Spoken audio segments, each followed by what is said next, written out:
Olá, amigos, a paz do Senhor. Dando sequência à nossa série As Parábolas de Jesus, hoje vamos falar de uma passagem que se encontra em Mateus 21, dos versículos 28 a 32, que é a parábola dos dois filhos. E diz assim, 28. E que vos parece? Um homem tinha dois filhos. Chegando-se ao primeiro, disse: Filho, vai hoje a trabalhar na vinha. Ele respondeu: Sim, senhor, porém não foi. Dirigindo-se ao segundo, disse-lhe a mesma coisa, mas este respondeu: Não quero. Depois, arrependido, foi. Qual dos dois fez a vontade do pai? Disseram: O segundo. Declarou-lhes Jesus: Em verdade vos digo que publicano e meretrizes vos precedem no reino de Deus. Porque João veio a vós outros no caminho da justiça, e não acreditastes nele, ao passo que publicanos e meretrizes creram. Vós, porém, mesmo vendo isto, não vos arrependestes, afinal, para acreditardes nele. Falando do contexto em que se deu essa passagem, lembramos que nessas últimas semanas de Jesus, ele havia entrado em Jerusalém em grande homenagem, foi recebido como o Messias. E ele aceitou essas homenagens porque realmente ele é o Messias. E também ele havia feito a purificação do templo, colocando para fora aqueles cambistas, aquelas pessoas que estavam se valendo do templo para se darem bem, para ganhar dinheiro. Inclusive, os membros do Sinédrio, os fariseus, os doutores da lei, eles questionaram a autoridade de Jesus e perguntam para ele com que autoridade ele fazia essas coisas, inclusive curar, ensinar, pregar. E o Senhor coloca-os numa verdadeira saia justa. E ele pergunta se o ministério de João era de Deus ou dos homens. Se eles respondessem que era dos homens, negando que era de Deus, teria muito problema com o povo, que aceitou o ministério de João como sendo dos céus. Se eles dissessem que era dos céus, também teriam que aceitar que o ministério de Jesus igualmente vinha dos céus, inclusive porque João anunciava a chegada, a vinda de Jesus para salvar os cativos do pecado. Então, aqui trata de uma história dos dois filhos, uma parábola, uma comparação para tornar fácil o entendimento. O primeiro filho prontamente disse que iria, só que, ou por preguiça, ou por descaso, por desinteresse, não foi trabalhar na vinha, não obedeceu ao seu pai. No caso do segundo filho, ele disse que não iria, mas depois pensou bem. Isso acontece conosco. A pessoa pede alguma coisa, a gente diz não, mas depois pensa, mas o que custa? Eu vou fazer o que a pessoa pede. E foi assim que aconteceu. Ele arrependeu de ter negado o pedido de seu pai e foi.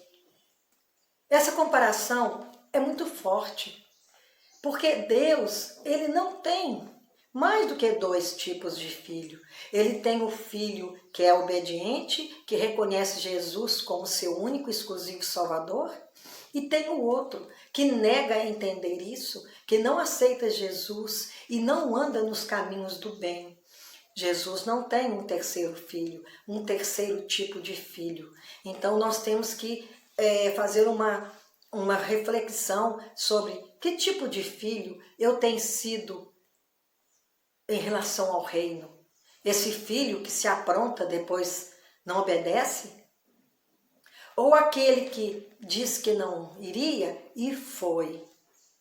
Jesus estava falando para aquela gente que se achava melhor do que os outros, porque eram membros do Sinédrio. O Sinédrio era um grupo político-religioso que seus membros pensavam que, em matéria de espiritualidade, eles eram superiores aos outros, mas na verdade eles conheciam muito de lei, eles conheciam a palavra, sabiam tudo, mas até ensinavam, mas na verdade eles não cumpriam aqueles ensinamentos.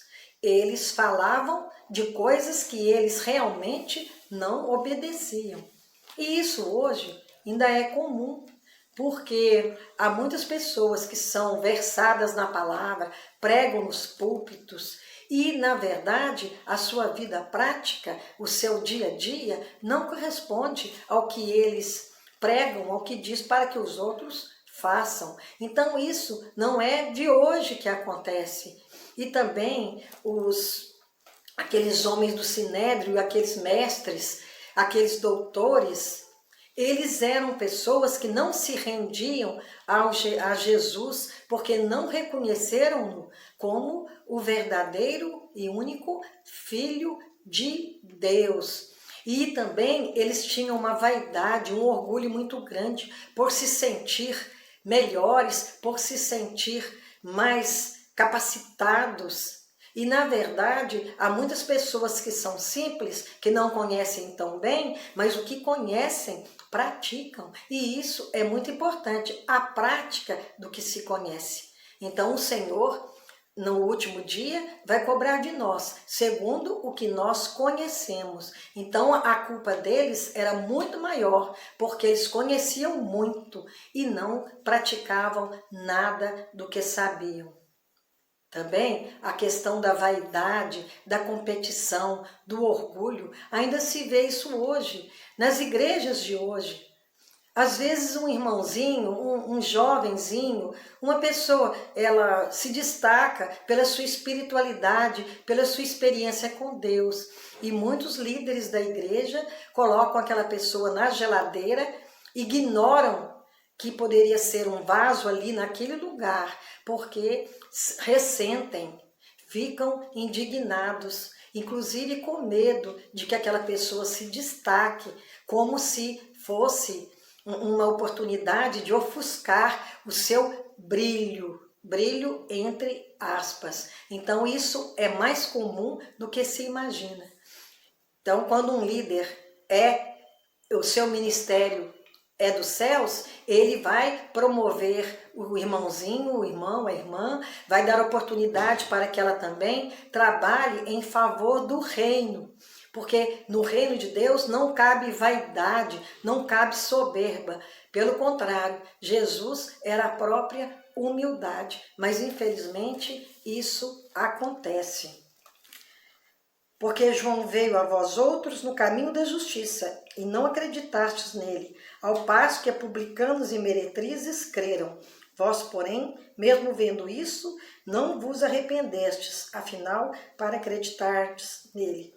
Então, o primeiro grupo a que Jesus se referia era o grupo dos doutores, dos sábios, dos mestres. Eles precisavam ouvir e refletir, mas eles não tinham espiritualidade para isso. Eles não tinham o despojamento necessário para que aquelas palavras incutissem em seu coração e em sua mente. O segundo grupo para quem o Senhor se dirigia eram os publicanos, os pecadores, as meretrizes, aquelas pessoas que eram até odiadas, desprezadas pela sociedade. Foram aqueles que, a princípio, não disseram sim, mas depois, ouvindo o mestre, ouvindo a palavra que calou fundo no coração, aceitaram aquele ensinamento e mudaram de vida, houve conversão. Então, esse povo é o segundo filho, aquele que disse não, mas depois se arrependeu. Sem arrependimento, o reino de Deus não chega até nós.